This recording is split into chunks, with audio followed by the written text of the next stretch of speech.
आप देख रहे हैं मिरर मीडिया। मैं हूं आपके साथ चंद्र सिंह। स्वागत है आपका खबर अब तक में। चलिए रुक करते हैं अब तक की सुर्खियों पर।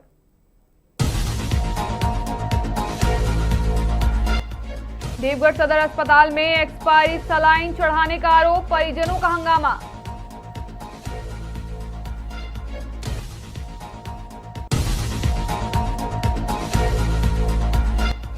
नीट परीक्षा को लेकर बोकारो प्रशासन अलर्ट, सुरक्षा के कड़े इंतजाम।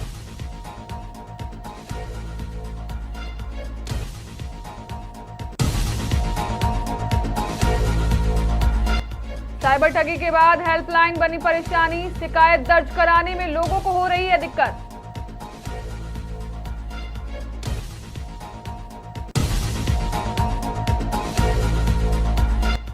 बोकारो में लॉज के कमरे में संदिग्ध अवस्था में मिला युवक का शव, आत्महत्या या कुछ और, जांच में जुटी पुलिस।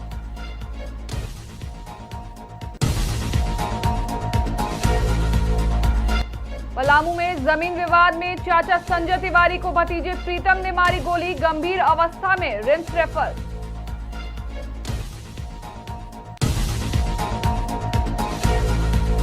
अब खबरें विस्तार से। देवगढ़ सदर अस्पताल में सड़क दुर्घटना में घायल एक युवक को कथित तौर पर एक्सपायरी डेट वाली सलाइन चढ़ाने का मामला सामने आया है। परिजनों का आरोप है कि सलाइन की एक्सपायरी डेट जनवरी 2026 की थी। शिकायत के बाद स्वास्थ्य कर्मियों ने सलाइन हटाकर दूसरी बोतल लगा दी और इसे मानवीय भूल बताया। पीड़ित परिवार ने इमरजेंसी वार्ड में ड्रेसिंग और प्राथमिक उपचार के बदले पैसे मांगने का भी आरोप लगाया है। परिजनों का कहना है कि पैसे नहीं होने पर इलाज में देरी की गई और मजबूरी में मोबाइल फोन गिरवी रखने के बाद उपचार शुरू किया गया। मामले की जानकारी मिलने पर civil surgeon doctor Ramesh Kumar ने जांच कराने और दोषी पाए जाने पर संबंधित कर्मियों के खिलाफ सख्त कार्रवाई का आश्वासन दिया। घटना के बाद सदर अस्पताल की कार्यप्रणाली और दवाओं की निगरानी व्यवस्था पर एक बार फिर सवाल खड़े हो गए हैं।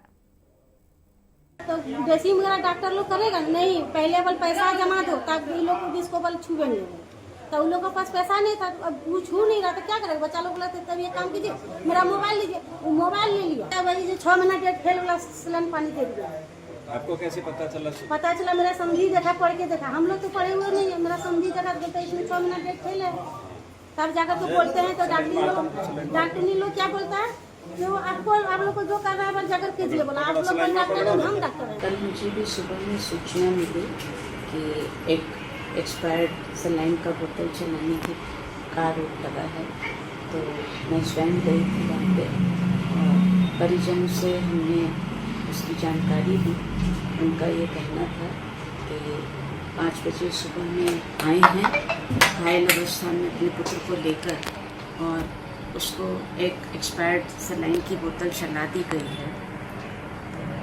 हमारे जानकारी में दिखाई दिया, वो बोतल भी मैंने देखा और उसके बाद जैसे ही जानकारी लोगों को मिली स्टाफ को, तो उन्होंने तुरंत उसको बंद करके दूसरा बोतल जो फ्रेश था उसको 21 जून को आयोजित होने वाली नीट परीक्षा को लेकर बोकारो जिला प्रशासन ने सभी तैयारियां पूरी कर ली है। उपायुक्त अजयनाथ झा ने बताया कि परीक्षा कड़ी सुरक्षा व्यवस्था के बीच शांतिपूर्ण तरीके से संपन्न कराई जाएगी।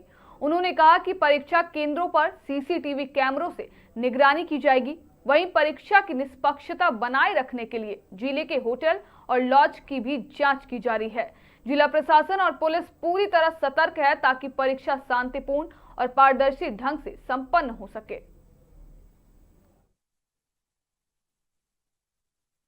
की परीक्षा को लेकर के सभी आवश्यक तैयारियां पूरी कर ली गई हैं और कुछ कार्य अंतिम 2 दिनों में जो किए जाने हैं वो अंतिम 2 दिनों में किए जाएंगे। डिप्टी जो हमारे डेवलपमेंट कमिश्नर हैं उप विकास आयुक्त, वो इसका पूरा मॉनिटर कर रहे हैं। एसपी साहब इसके विधि व्यवस्था की समीक्षा कर रहे हैं। प्रत्येक सेंटर पर जितने भी सेंटर सुपरिटेंडेंट हैं, जो मजिस्ट्रेट होंगे, जो स्टैटिक मजिस्ट्रेट होंगे और जो जोनल के रूप में एक वरीय मजिस्ट्रेट बनाए गए हैं 8 सेंटर के लिए, सभी सेंटर के लिए अलग अलग वरीय मजिस्ट्रेट बनाए गए हैं। उन सब के साथ एक मीटिंग की गई है और उनको सारी चीज़ें बताई गई हैं। एहतियात की क्या एहतियात बरतना है, क्या क्या सावधानी बरतनी है, संपूर्ण शुचिता के साथ और व्यवस्था एकदम कानून व्यवस्था को मेंटेन करते हुए नीट की परीक्षा का आयोजन किया जाएगा।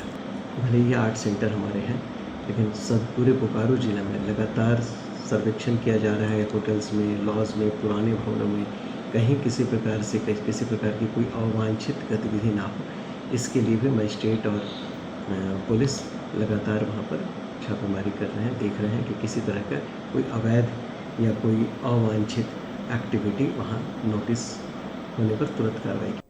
राजधानी रांची समेत पूरे झारखंड में साइबर ठगी के मामले लगातार बढ़ रहे हैं।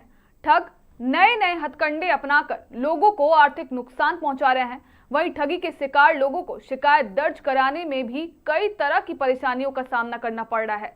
सबसे बड़ी समस्या साइबर शिकायत हेल्पलाइन पर संपर्क नहीं हो पाने की बताई जा रही है। पीड़ितों का कहना है कि साइबर ठगी होने के बाद वे तत्काल सहायक के लिए हेल्पलाइन नंबर 1930 पर फोन करते हैं, लेकिन कई बार कॉल नहीं लगती है या लंबे समय तक प्रतीक्षा के बावजूद कोई जवाब नहीं मिलता।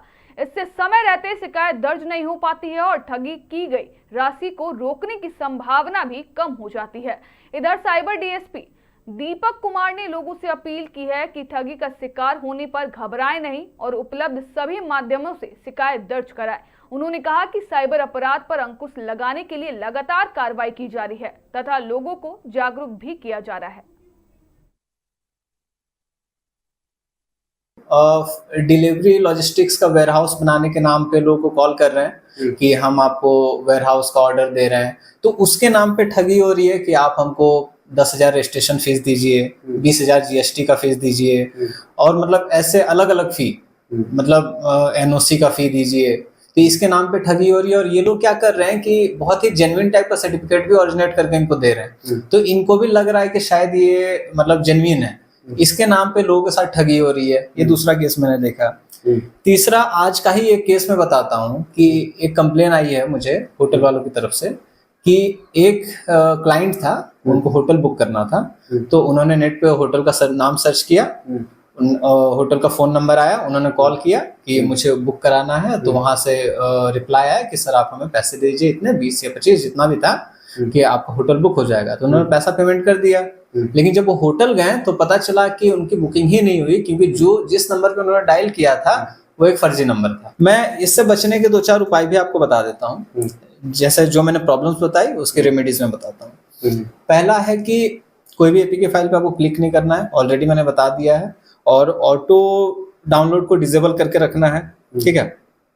और दूसरा, अगर आपको किसी भी इंस्टीट्यूशन का नंबर चाहिए या किसी भी होटल का नंबर चाहिए तो आप उसी ऑफिशियल वेबसाइट पे देखें, ना आप गूगल पे ऐसा सर्च ना करें कि होटल XYZ का नंबर क्या है। तो उससे क्या होगा कि लोग फर्जी फोन नंबर, मतलब फर्जी एक पेज बना लेंगे, उसमें अपना फोन नंबर डाल देंगे और चास थाना क्षेत्र के चेकपोस्ट के समीप स्थित सेवा लॉज के कमरे संख्या 15 में एक युवक का शव संदिग्ध अवस्थाओं में पंखे से लटका मिला। मृतक की पहचान धनबाद के जयप्रकाश नगर निवासी लक्ष्मण साव के रूप में हुई। घटना की सूचना पर चास थाना पुलिस मौके पर पहुंची और शव को पोस्टमार्टम के लिए भेज दिया गया। परिजनों ने इसे हत्या बताते हुए जमीन कारोबार से जुड़े विवाद का आरोप लगाया है। मृतक के बड़े भाई रामजी साव ने बताया कि 17 जून को लक्ष्मण ने पत्नी से फोन पर जल्द घर लौटने की बात कही थी। फिलहाल पुलिस सभी पहलुओं से मामले की जांच कर रही है।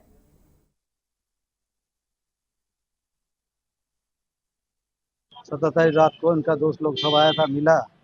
रात को सुनने में आया, 11 बजे घर में फ़ोन भी किया था। उसके बाद से 18 तारीख गया, 18 तारीख को अब उसके बाद क्या हुआ पता नहीं। आज जब सुबह स्वीपर रूम सफाई के लिए गया तो बोल रहा है भैया नहीं खुल रहा, बाबू गेट नहीं खुल रहा। फिर मैनेजर गया, जब जाके देख रहा है खिड़की जो साइड में खिड़की है, खिड़की से देखा चादर लटक रहा पंखा से, बस वही चादर लटक रहा। कि चास थाना अंतर्गत शिवा लॉज में एक व्यक्ति ने फांसी लगा ली है, तो इसकी जांच के लिए, इसकी पुष्टि के लिए थाने से टीम आती है और यहाँ पे पाया जाता है कि एक व्यक्ति जो है, जिनका नाम पुष्टि के बाद पता चला है कि लक्ष्मण साव हैं, जो धनबाद के रहने वाले हैं, उन्होंने यहाँ पर फांसी लगाई है। प्रथम दृष्टया ये अभी आत्महत्या का मामला लग रहा है, आगे अग्रिम कार्रवाई की जा रही है। इनका मैडम से बात हुआ था 17 तारीख को 11 बजे रात को फोन आया था कि हम घर आ रहे हैं, कल हम घर आ जाएंगे, ही बात हो रहा। जिस तरह से आप देखें हमको तो लग रहा है कि दुश्मनों ने इनके साथ कुछ किया गलत काम। मेदिनीनगर टाउन थाना क्षेत्र में चरखी बट्टा 12 लोटा इलाके में शनिवार सुबह जमीन विवाद को लेकर हुई गोलीबारी में पेयजल एवं स्वच्छता विभाग के ठेकेदार संजय तिवारी उर्फ गुड्डू तिवारी गंभीर रूप से घायल हो गए। आरोप है कि उनके भतीजे प्रीतम तिवारी ने उस समय फायरिंग की जब संजय तिवारी दुर्गा मंदिर में पूजा करने जा रहे थे। गोली उनके सीने के नीचे लगी। उन्हें पहले मेदिनीनगर मेडिकल कॉलेज अस्पताल में भर्ती कराया गया, जहां से बेहतर इलाज के लिए रिम्स रांची रेफर कर दिया गया। घटना की सूचना पर पुलिस मौके पर पहुंची और जांच शुरू कर दी है। आरोपी की गिरफ्तारी के लिए छापेमारी फिलहाल लगातार जारी है। एसपी कपिल चौधरी ने कहा कि कानून हाथ में लेने वालों के किसी भी कीमत पर बख्शा नहीं जाएगा।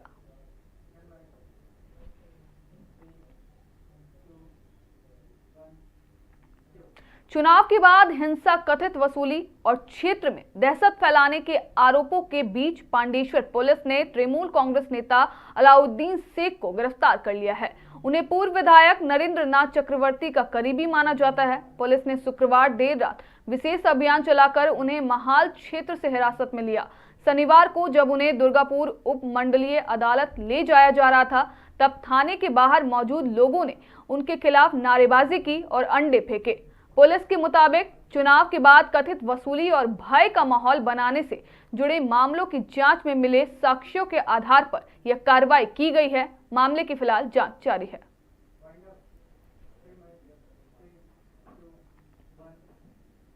फिलहाल के लिए इतना ही। बाकी तमाम खबरों के लिए बने रहें मिरर मीडिया के साथ।